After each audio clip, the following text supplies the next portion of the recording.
The first time I celebrated Mass ad Orientem was at St. Peter's Basilica. I'd been a priest about 1.5 years. I was on a pilgrimage, and I didn't know what to do. And I said, when do I turn around? When do I? And I was totally lost. I had no training in that. A priest has to kind of teach himself because it's not taught in the seminaries. I was not taught that. It was always versus populum. And oddly enough, this is what is really ironic. There are indications in the Roman Missal when it says the priest turning to the people says, why would it say turning to the people if he's already facing the people? The liturgy is the summit of Christian life and worship.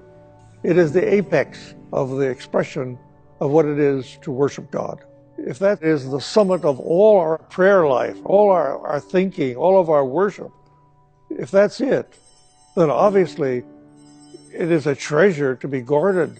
And what we've inherited from 2,000 years of tradition in the Church must be preserved, respected, and somehow assimilated and incorporated into modern life. Well, ad Orientem means toward the east. And why toward the east? It's toward the rising sun. Christ said he would come back from the east. We look for his second coming as we look to the cross. We come in from the west, from the darkness. We face the rising sun, the Christ, and we go out then as the light of Christ, the light of the world, to make a difference with his good news. So from the earliest times, the Church sought to face the altar in such a way that the priest was facing east, if at all possible. Sometimes it wasn't possible. It isn't the compass point east that's important. It's that you direct your attention not to the people at certain points in the Mass, but you direct your attention to the east, to the rear wall, to the crucifix, to God. You should not be looking at the people.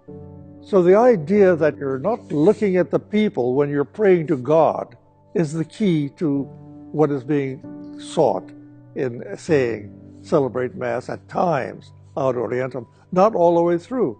People who oppose ad Orientem reduce it to the absurd and say, well, the idea of standing for the whole Mass with your back to the people is repugnant. Yes, it is. No one is suggesting that. When the priest speaks to the people, he should look at them and speak to them. When the priest speaks to God, he should look at the crucifix on the rear wall.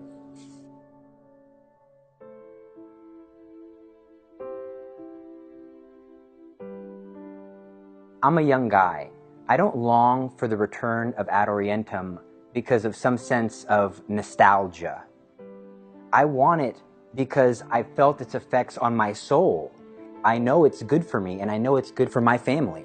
The priest isn't turning his back on us. He's actually facing the same direction as us. He's leading us towards the Lord.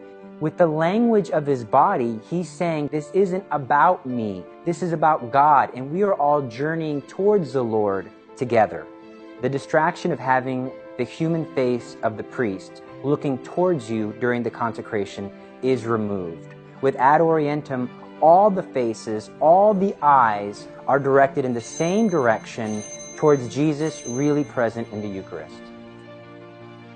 Yes, the vestments do say about the priest, look at me. They do draw attention to the man who is the priest. But then what does he do with that attention? He points them to God. He doesn't look back to them and entertain them. He remains personally anonymous. A priest celebrates less worthily when his whole attention is focused on the congregation. He is much more recollected, much more spiritually involved in what he's doing when he's consecrating the host ad Orientem.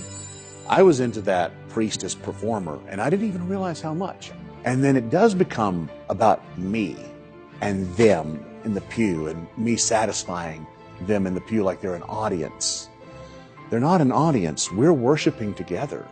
They may be really used to Father seeming to engage them, even when the prayers are not directed to them. They're directed to God. So why not try the ad Orientem and see if that changes our outlook?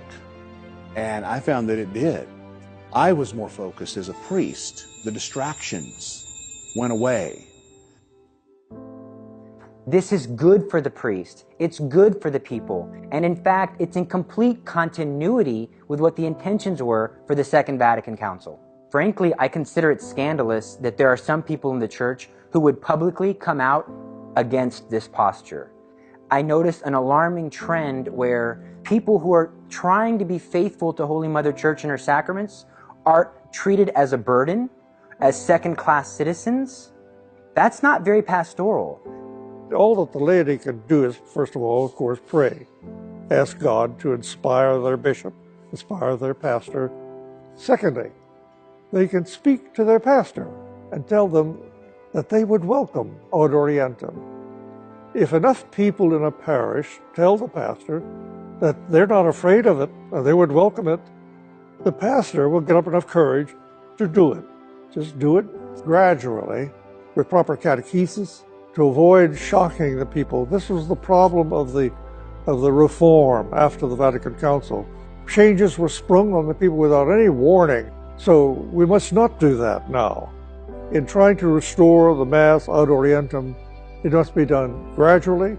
It must be done with proper catechesis, but do it. And it will gradually catch on and grow. I think if people give themselves enough of a chance to not say, oh, I tried it once or twice, but give that a try of going to several Masses, actually try to appreciate the fact that the Church has been doing this for centuries and centuries and centuries. The Prefect for Divine Worship has made it abundantly clear that this posture is not only licit, but fitting for use in the ordinary form of the Mass.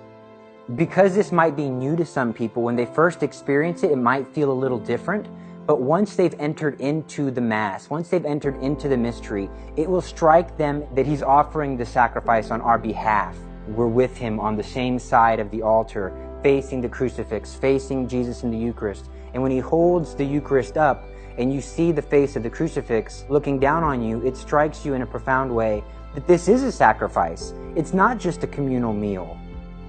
There's no amount of novelty that can be added to the Mass that will ever be able to accomplish the good that Ad Orientem can accomplish. Ad Orientem worship takes all the glory away from the priest and directs it all to our triune God in heaven, the Father, the Son, and the Holy Spirit, where it belongs.